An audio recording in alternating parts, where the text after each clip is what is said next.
Para sa mga taong humihingi ng second chance or nanghihingi ng tawad, isa lang yung masasabi ko sa inyo. Kung hihingi man kayo ng tawad, make sure na kaya nyong intayin kung kailan kayo patatawarin ng taong nasaktan nyo. Kasi kung paano nyo sila nasaktan, ganun din kahirap makalimot. Kaya nyong sabihan na oo, napapatawad na kayo ng taong yan, pero hindi basta-basta nakakalimot yan. Lalo na kung sobrang nasaktan nyo yung isang tao. Kung gusto nyo bumalik yung tiwala ng taong nasaktan nyo, make sure na kaya nyong paghirapan, kaya nyong intindihin, kaya nyong maghintay.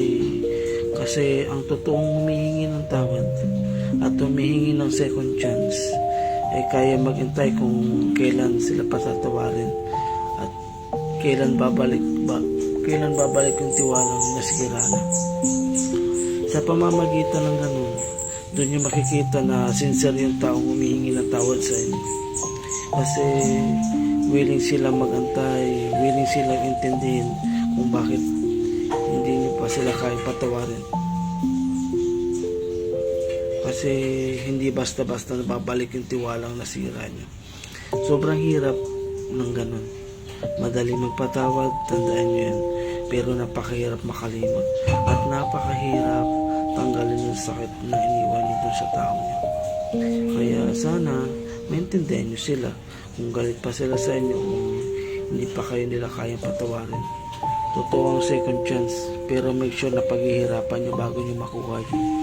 Huwag nyo magbibigay ng second chance kung hindi nyo paghihirapan, kasi ang mangyayari niyan, ulit-ulitin lang nila yun. Iti-take advantage nila yun kasi iisipin nila na kaya naman akong patawarin ng taong to, kasi kahit gumawa ako ng kasalanan, nasa sa inyo rin yun. Para hindi kayo maloko ulit, o para hindi nila i-take advantage yung ganun.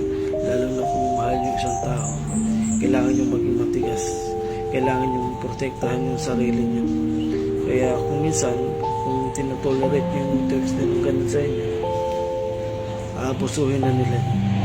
Kasi alam na nila na kahit anong gawin nila, patatawarin at patatawarin